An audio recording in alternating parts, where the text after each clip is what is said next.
El día de hoy vamos a platicar sobre el teorema de Green, pero antes vamos a dar una breve explicación de quién fue Green. George Green fue un matemático y físico británico. Nació el 14 de julio de 1793 y falleció el 31 de mayo de 1841.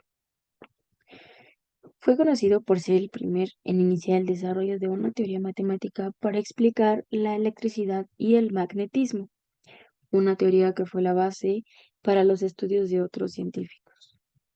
En 1828 escribió, como ya lo mencionamos, el ensayo sobre la aplicación del análisis matemático a las teorías de la electricidad y el magnetismo.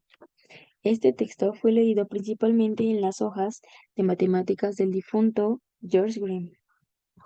Este ensayo introdujo varios conceptos importantes, incluyendo una declaración similar a la formulación moderna del teorema de Green, la idea de funciones potenciales actualmente utilizadas en la física y el concepto que ahora se asocia con la función llamada función de Green.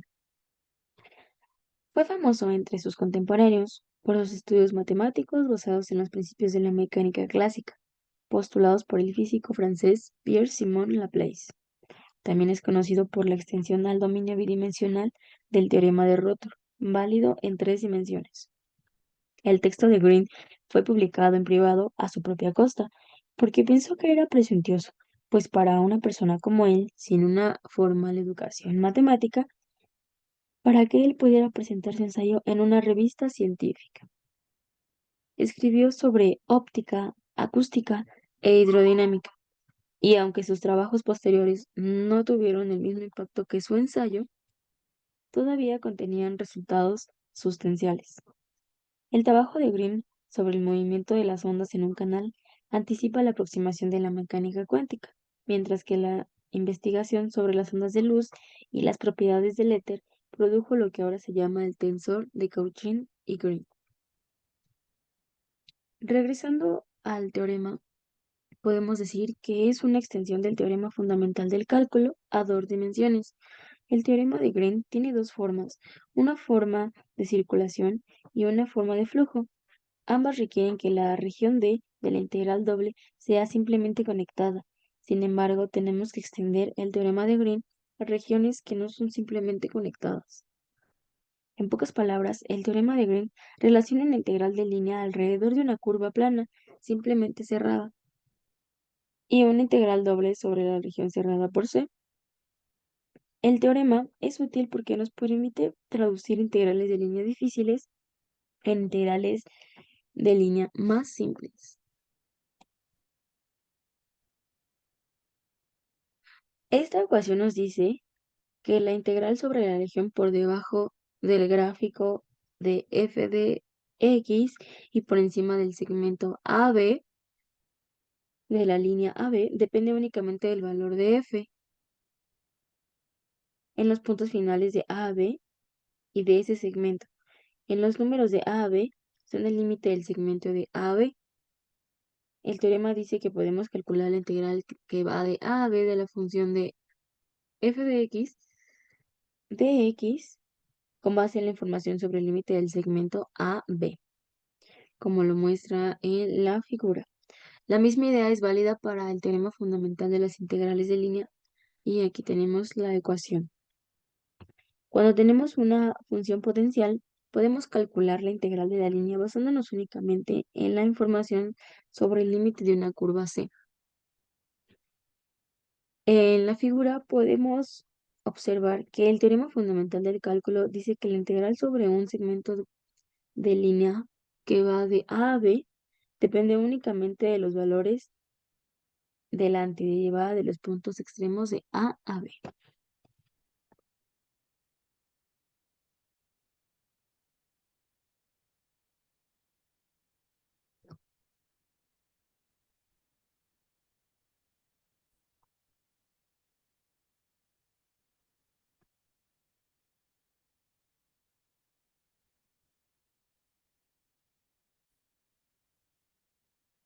En resumen, podemos decir que si F es un campo vectorial continuo y diferenciable en R2, la integral de circulación de F en sentido contrario a las agujas del reloj a lo largo de la curva simplemente cerrada en C, en el plano, es igual a la integral de la superficie de la componente K del rotacional del campo vectorial sobre la superficie encerrada por la curva C.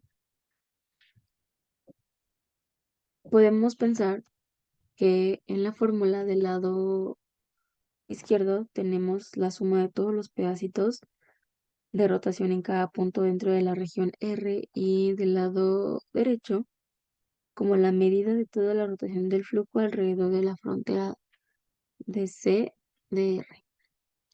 El campo vectorial que va en R2, F es igual a Mn.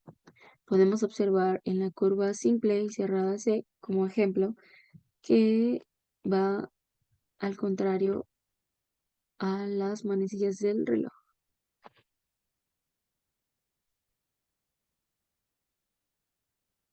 Rotación de un flujo alrededor de una frontera. F en el campo vectorial podemos decir que f de xy es la función para el campo e representa el flujo de un fluido. R es la región en el plano XY y C es la frontera de R, orientada en sentido contrario a las manecillas del reloj. Será positiva si el fluido tiene una rotación general en sentido contrario a las manecillas del reloj alrededor de la frontera R, y negativa si esta rotación general es en el sentido de las manecillas del reloj.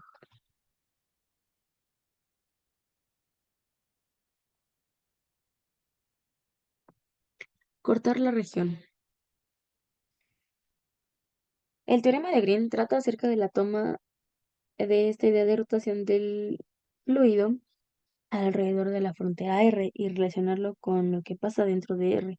De manera conceptual, esto va a involucrar cortar R en muchos pedazos pequeños. El resultado final será tomar la integral doble. Podemos imaginar cortar la región R con una línea recta justo a la mitad, lo que da dos subregiones, R1 y R2. Podemos nombrar las fronteras de estas dos regiones como C1 y C2, pero ¿qué pasa si tomamos la integral de línea F alrededor de estas dos fronteras y la sumamos? Podemos observar la ecuación sumando las dos integrales de las dos fronteras C1 y C2. Esto significa que la suma de nuestras dos integrales es lo mismo que solo ir alrededor de la frontera completa.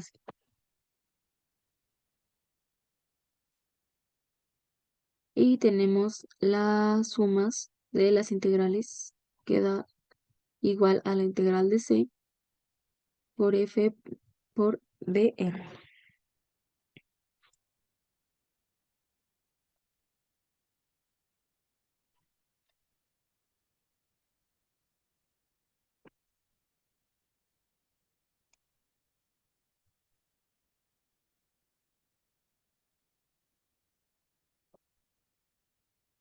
Con lo dicho anteriormente, podemos decir y podemos observar que esas integrales de líneas se van a cancelar a lo largo de corte vertical que hicimos, es decir, la integral alrededor de C1 va hacia arriba de esta recta, mientras que la integral alrededor de C2 integra hacia abajo de esta recta.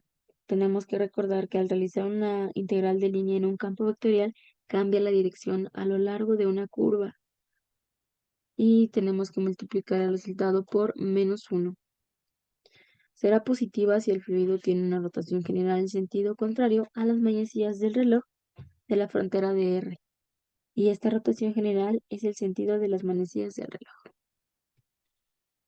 Podemos hacer esto una vez más, tal vez con un corte horizontal en esta ocasión, como se muestra en la imagen 1, y si integramos alrededor de las fronteras de las regiones resultantes, las integrales se cancelan a lo largo de los cortes que hicimos en el interior de R, como se muestra en la segunda figura.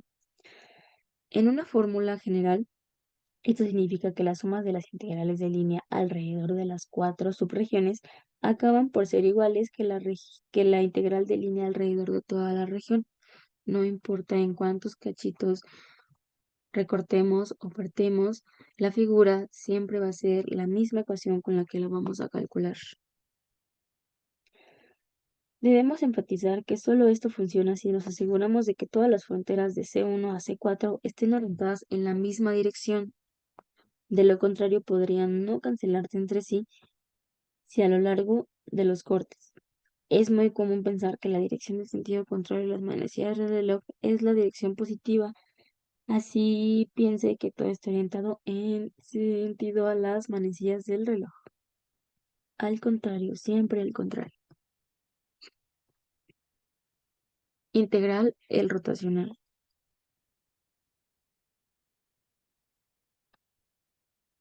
Hay otra manera de interpretar cada una de estas integrales de línea alrededor de un pedazo pequeño al usar la rotación bidimensional. Podemos escoger uno de los pedacitos y acercarnos, donde sea RK el pedazo que escogemos con frontera CK, sea el valor absoluto de RK que representa el área de RK que la estamos pensando como que es un número muy pequeño, sea XK y YK algún punto que esté dentro de este pedazo, cualquier punto en la realidad.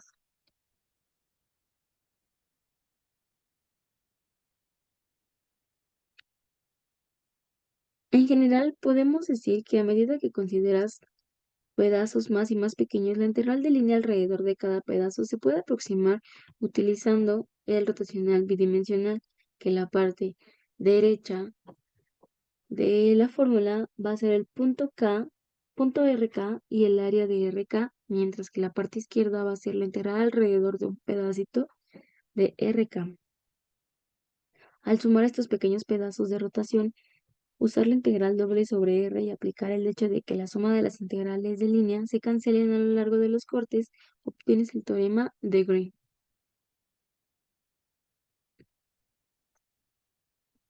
Vamos a continuar con un ejemplo sobre este teorema para poder finalizar. Nos dice, obtener la integral de circulación del campo F en la curva C definida por la frontera de la región acotada por las gráficas y es igual a x al cuadrado y y es igual a x, en sentido contrario siempre a las manecillas del reloj. Podemos observar que tenemos la fórmula y para poder continuar con los cálculos tenemos primero que graficar lo que nos pide. F es un campo en R2 cuya representación gráfica es la siguiente. Lo que tenemos que hacer es encontrar la curva C y la región S, por lo que dibujamos la parábola que va de y x al cuadrado y la recta que es y es igual a x. Según el ejemplo que nos indique, la curva C es la frontera de región entre las gráficas en sentido contrario a las manecillas del reloj, siendo la región S la zona interior. Calcularemos la integral de circulación de la curva C mediante la integral de la superficie de la región S de rotación del campo. Para poder utilizar, identificaremos primero quién es M y quién es N, que son las componentes según los vectores I y J del campo F. La componente K la obtenemos directamente derivando N respecto a X menos la derivada de M respecto a Y, dado como resultado menos X. Por lo tanto, necesitamos obtener la integral de menos X en la región S, así que tenemos que identificar los límites de integración. Para ello obtenemos los puntos de intersección entre ambas curvas, igualando ambas funciones que tienen como resultado x es igual a 0 y x es igual a 1. Debemos decidir qué variable fijamos y cuál depende de la otra. En este caso fijamos la x que deriva desde 0 a 1, mientras que la y varía entre las dos curvas desde el inferior, que es x al cuadrado, hasta el superior, que es x. Al realizar la integral obtenemos un resultado negativo, pero ¿qué quiere decir esto? Que cuando más positivo sea el resultado, más a favor está el campo a nuestro desplazamiento a través de la curva, y si es negativo, el campo va en contra. Con esto finalizamos lo que es el teorema de Green.